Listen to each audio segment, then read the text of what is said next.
My name is Robert, and for most of my life, people believed I had everything. I owned businesses, expensive properties, and enough money that my children would never have to struggle. But as I grew older, one question began to haunt me.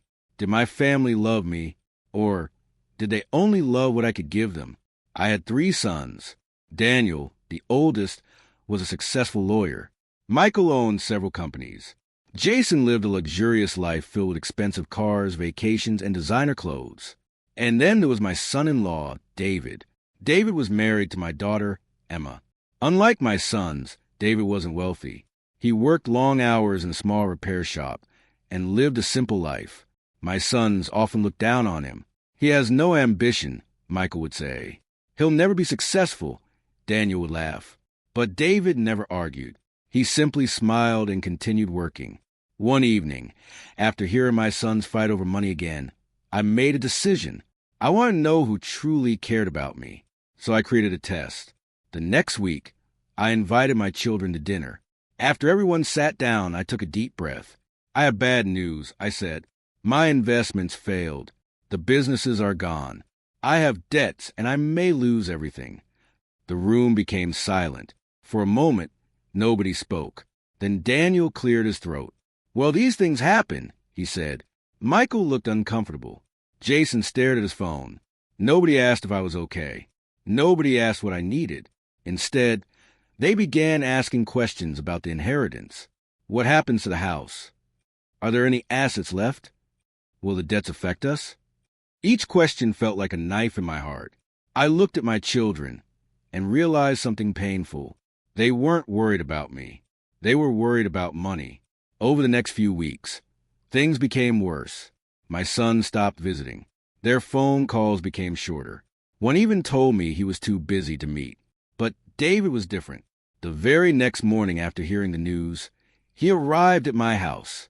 Dad, he said, you don't have to face this alone. I smiled weakly. Thank you, David.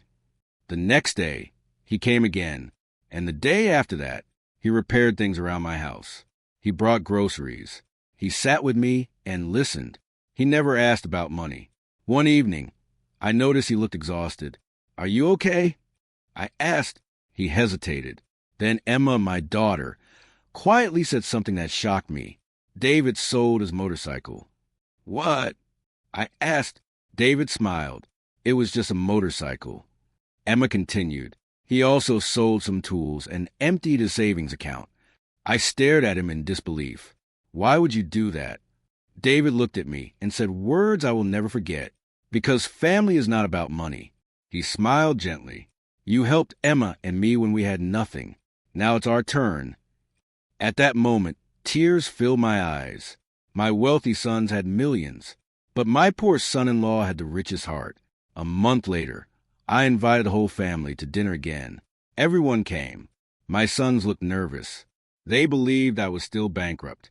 After dinner, I stood up. I have something to tell all of you. The room became quiet. I was never bankrupt. 3 faces froze. What? Daniel asked. I nodded. It was a test. Nobody spoke. I looked at my sons. When you believed I had nothing, you walked away. Their heads dropped. Then I turned toward David. But one person stayed. David looked surprised. I smiled. You sold your possessions to help me. My daughter held David's hand. Tears filled her eyes. Then I made my final announcement. I have decided that the person who showed me the true meaning of family deserves my greatest respect. I placed my hand on David's shoulder. It was never about money. It was about love. My sons sat silently. For the first time in their lives, they understood something important. Wealth is not measured by bank accounts. It is measured by kindness, loyalty, and sacrifice.